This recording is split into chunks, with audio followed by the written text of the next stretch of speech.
Hello दोस्तों, आज की इस वीडियो में आपको मैं ओम्स लॉ से जुड़े 3 ऐसे क्वेश्चन का उत्तर देने वाला हूं जो कि लगभग इलेक्ट्रिकल के सारे इंटरव्यू में पूछे जाते हैं।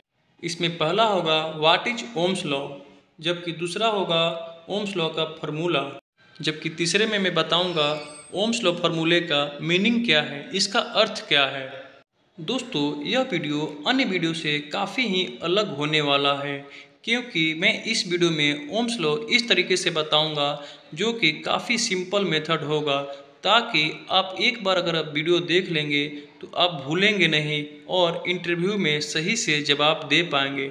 क्योंकि दोस्तों, ओम्स लॉ के ऊपर यूट्यूब पे बहुत सारे वीडियो बने हैं, लेकिन जब भी हम इंटरव्यू देने जाते हैं तो भूल जाते हैं कि इसका क्या जवाब देना है।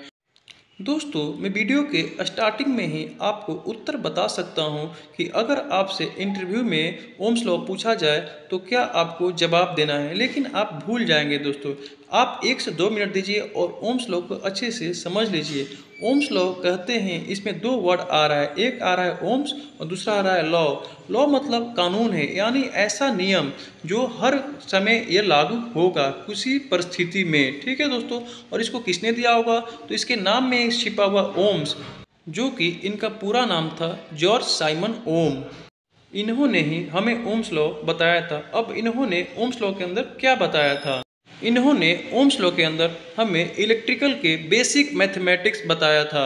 अब यहाँ पे मैंने मैथमेटिक्स वर्ड क्यों यूज किया? दोस्तों, जैसा कि आप जानते हैं 2 + 2 4 होता है, 2 × 2 4 होता है, 3 + 2 5 होता है, यानी यहाँ पे प्लस और गुणे का निशान लगता है। वैसे ही दोस्तों, इलेक्ट्रिकल में 3 बेसिक क्वांटिटी होती है। अगर आप इलेक्ट्रिकल बैकग्राउंड से हैं और पूछा जाए कि इलेक्ट्रिकल है क्या, तो आपको भी पता होगा कि इलेक्ट्रिकल 3 चीज़ों का, एक है वोल्टेज, दूसरा करंट और तीसरा रेसिस्टेंस का ही सम है।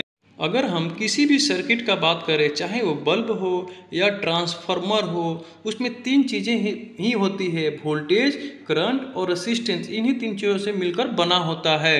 ये जो 3 है, वोल्टेज, करंट और रेसिस्टेंस, इनके बीच में क्या संबंध है, यही चीज़ हमें जॉर्ज साइमन ओम्स ने बताया था।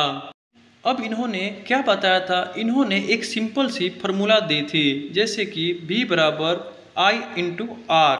अब जो ये सिंपल सा फार्मूला है, इसके अंदर V = होता है वोल्टेज, I बराबर होता है करंट और R होता है रेसिस्टेंस। इसका मतलब है, अगर हमें वोल्टेज पता हो और रेसिस्टेंस पता हो तो हम करंट निकाल सकते हैं, या फिर हमें करंट और रेसिस्टेंस पता हो तो हम वोल्टेज निकाल सकते हैं। यही होता है ओम्स लॉ। अब दोस्तों, आते हैं कि अगर ओम्स लॉ आपसे इंटरव्यू में पूछा जाए तो आपको क्या जवाब देना है।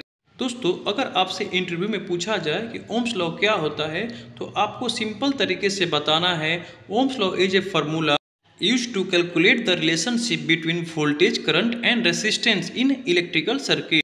मतलब ओम्स लॉ एक फार्मूला है जिसकी मदद से हम इलेक्ट्रिकल सर्किट में वोल्टेज, करंट और रेसिस्टेंस के बीच क्या संबंध है ज्ञात कर सकते हैं।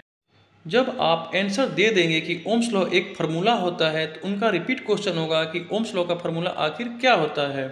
तो आपको सिंपल तरीके से बताना है V = IR।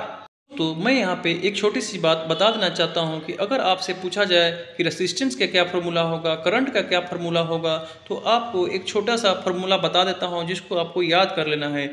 जैसा कि चित्र में दिख रहा है दोस्तों, एक ट्रायंगल बना लेना है, उसमें V ऊपर लिख देना है और नीचे I और R लिख देना है। अगर आपसे R पूछा जाए तो V/I हो जाएगी, अगर I पूछा जाए तो V/R हो जाएगा। बहुत ही सिंपल है दोस्तों। तो इंटरव्यू के तीसरे सवाल पे आ जाते हैं कि what is the meaning of Ohm's law. आखिर हमें ओम्स लॉ बताना क्या चाहता है? दोस्तों, ओम्स लॉ हमें बताता है कि किसी भी इलेक्ट्रिकल सर्किट में जो करंट होता है वो डायरेक्टली प्रोपोर्शनल होता है वोल्टेज के और इन्वर्सली प्रोपोर्शनल होता है रेसिस्टेंस के। बहुत ही सिंपल तरीके से मैंने आपको यह वीडियो समझा दिया। दोस्तों, अगर आपको वीडियो अच्छी लगी तो लाइक और सब्सक्राइब कर दीजिएगा। Thank you.